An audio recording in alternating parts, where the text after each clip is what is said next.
Bashers ng Econin, pinulutan at niresbakan ng solid fans. Excited na sa new project.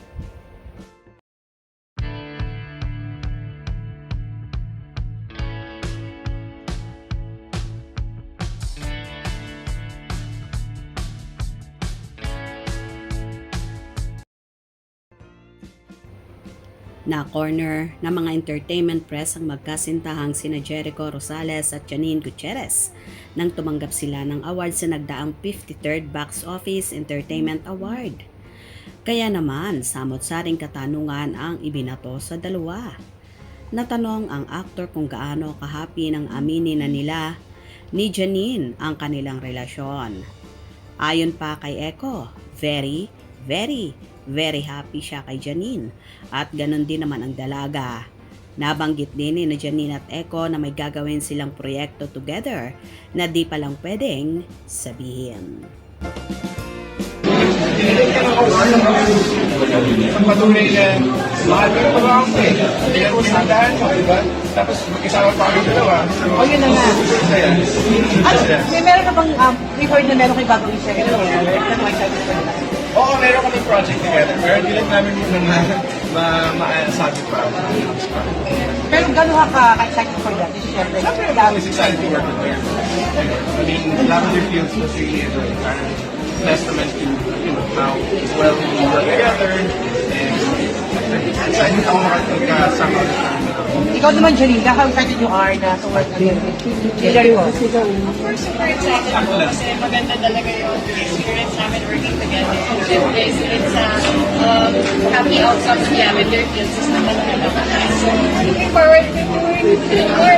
Actually, I mean, gusto ko sabihin kanina, nakalimutan ko ng out na ako. But yeah, it's such a bonus na lang ko eh.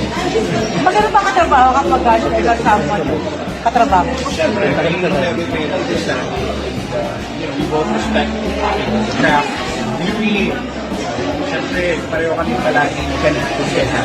Minsan nga, nagpipilinan kami kasi parang isang kami dalawa na lang yung gising, kami dalawa na lang nag-uusap tungkol sa ano namin, kailan siya na gagawin namin dalawa. Parang gano'n. Kasi wala eh. Mahal namin Hindi ko saan. isa-isa. Ikaw, ano? Ikaw, Janine. Ano na saan ba kapag katrabaho with someone special for you? Pero siyempre, anybody na rin is really happy to work with them. So, Ngayong araw, ngayong gabi ka binigyan din ng parangal yung dalawang mahal mo yung tatlo. Ano bang feeling na bigyan sa'yo ng award? Si Ate Guy, dito.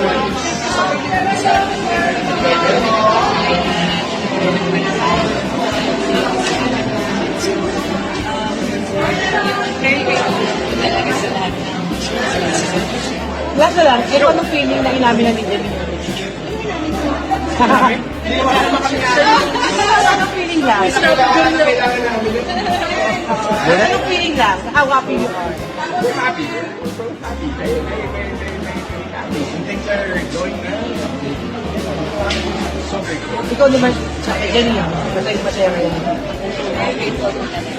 And magpapasalamat po sa aming lahat kasi grabe yung support na niyo throughout yung nagpurap na araw. Okay, thank you na po. Samantala kung marami ang natutuwa at so happy sa relasyon ng Econin, may isa namang bitter kung saan pinaghihinalaan na campus sa kabila ang fanay na ito. Ayon kay Stephanie May, 1408, the way Echo looks at Janine, pure love and admiration.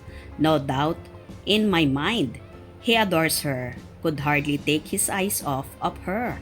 I don't see any reason they aren't gonna end up together. Dear Lord, please, make it happen. Ayon naman sa isang fan na Cara Del Valle at Tess Felicilda, obviously labas sa ilong pagkasabi dahil ang totoo wala na silang gagawing series this year. Kaya nga walang reaction si Janine. The accused sabi niya, project na gagawin nila ni Echo. Kaya nagpagupit siya ng hair noong December. Naging de-alibay na at binigay na kina Kim and Paulo dahil mas in demand sila. Mas magre-rate ang show pag silang gumawa. Ayun, nagpagupit din si Kim ng short hair, gaya kay Janine para sa role. Swerte na lang kung next year, mabibigyan series yung dalawang yan. Wala kasi talagang nabuong fandom kahit anong PDA nila. Wala na silang series together, binigay na sa Kim Pao. Kaya nonchalant na ang Janine. Di nag-confirm kasi wala na. Nasayang paggupit niya ng hair. Si Kim nang gaganap ng role niya kaya nagpagupit din ng buhok. Ang aga kasi niyang kumuda. Last year di pala tuloy kasi wala silang fans ni Echo. Kahit anong gawin nilang papansin, wala talagang nabuong fandom kaya cancel ang series nila together for this year.